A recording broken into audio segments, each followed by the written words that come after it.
All right, here's a quick tutorial on how to successfully get a blood sample using the blood spot kit for plastic tox. I have everything laid out in here in front of me. First thing you're going to do is fill out your demographic card, seen here. I'm putting that off screen now. The next thing that you're going to want to do is fill out your name as well as the date of collection featured there. First things first is unwrap this sterile gauze here, setting it on top of the paper so you can see what I'm doing. Next thing you're going to tear here at this point for the lancet.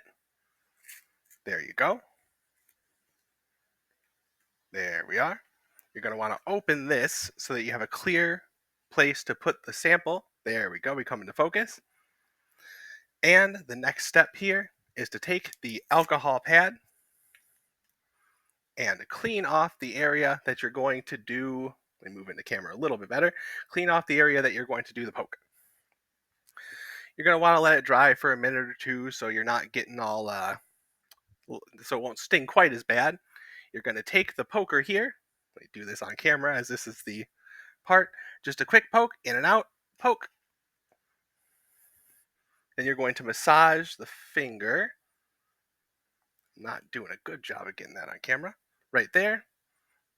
And you're going to let the blood go down onto the card. Whoop. There we are. Just keep massaging the finger. You'll get a few nice drops of blood.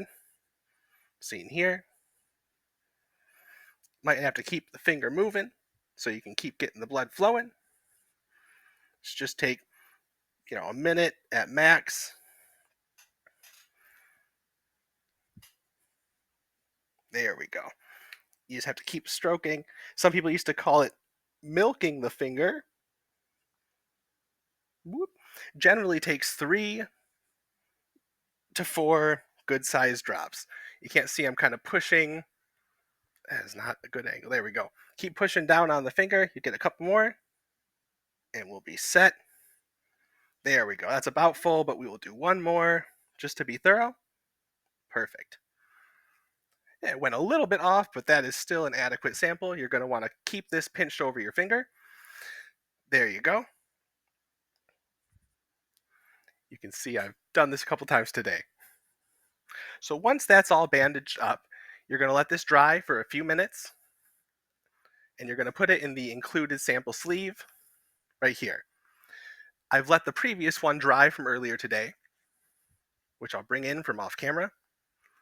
So now you've got the sample in its sleeve. You've got the demographic card.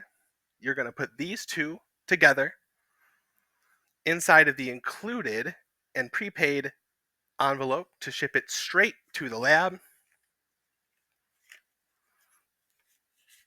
And it goes. Seal it up. And there you go. Off to the lab it goes, and you will have your plastic tox report to you within 30 days of you dropping it in the mailbox.